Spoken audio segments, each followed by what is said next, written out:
Very very unfortunate. Politics of adjustment কোনো একটা জায়গায় হচ্ছে, পলিটিক্স অফ আন্ডারস্ট্যান্ডিং কোনো একটা জায়গায় হচ্ছে। দুর্ভাগ্যজনক, হতাশাজনক সেটিং।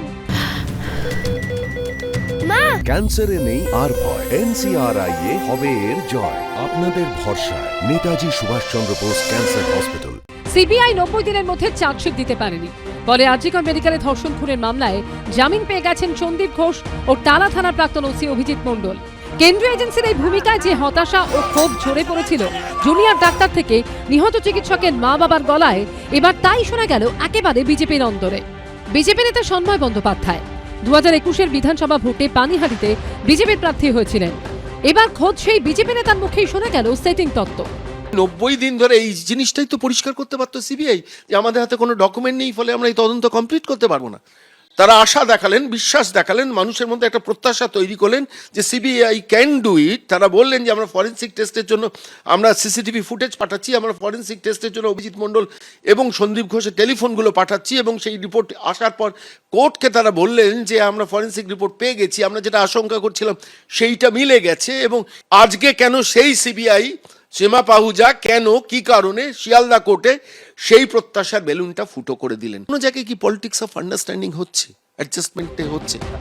এবিপি আনন্দর ঘণ্টাখানেক সঙ্গে সমান অনুষ্ঠানে নরেন্দ্র মোদী এবং অমিত শাহর দ্বারস্থ হওয়ার ইচ্ছে প্রকাশ করেছিলেন নিহত চিকিৎসকের মা বাবা। 22শে অক্টোবর অমিত শাহকে চিঠিও লিখেছিলেন, কিন্তু রাজ্যে এলেও সন্তানহারা মা বাবার সঙ্গে দেখা করেননি অমিত শাহ। সেই বিষয়টিও উঠে এসেছে বিজেপি নেতা সন্ময়ের মুখে।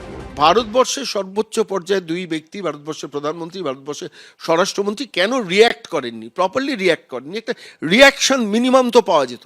অমিত শাহ কেন দেখা করলেন না? তার পরিবার কলকাতায় তার সঙ্গে দেখা করতে চেয়েছিলেন।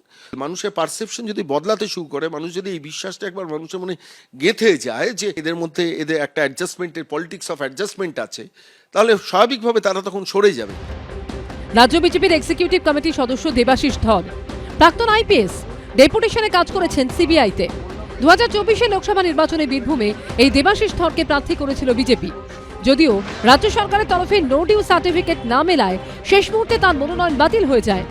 আরজিকর কাণ্ডে প্রধানমন্ত্রী দফতরের অধীনস্থ কর্মীবর্গ মন্ত্রকের আওতাধীন সিবিআইয়ের ভূমিকা নিয়ে প্রশ্ন তুললেন বিজেপি নেতা ও প্রাক্তন আইপিএস দেবাশিস ধরও। This case is monitored by supreme court only. তো সেক্ষেত্রে তারা তো প্রত্যেকটা রিপোর্ট স্টাডি করে দেখেছেন, কিন্তু তার মধ্যেও কেন দিতে পারলো না, এটা যদি না দিতে পারতো তাহলে এইভাবে গ্রেপ্তার করাটাও আমি একজন পুলিশ আধিকারিক হিসাবে মনে করি উচিত হয়নি। সিবিআই মানে লোকে মনে করে আমরা গিয়ে একটা সোনার পাথর বাটি টাইপের আমাদের একটা কনসেপ্ট রয়েছে, যেখানে মনে করে মানুষ যে আমরা গিয়ে বিচার একটা হায়েস্ট লেভেলে গিয়ে পাবো। ওসির ক্ষেত্রেও কলকাতা পুলিশের আমি এটুকুও বলতে পারি, তিনি একটা গুরুত্বপূর্ণ দায়িত্বে রয়েছেন। যদি তার ক্ষেত্রে এই ধরনের একটা ঘটনা ঘটে থাকে তাহলে কেন সেখানে এস্টাবলিশ করা গেল না? নিশ্চয়ই ততটা তদন্ত এগিয়েছিল বলেই তাকে গ্রেপ্তার করা হয়েছে।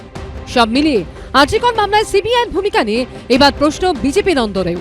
পার্থপ্রতিম ঘোষ ও উজ্জ্বল মুখোপাধ্যায় রিপোর্ট, এবিপি আনন্দ।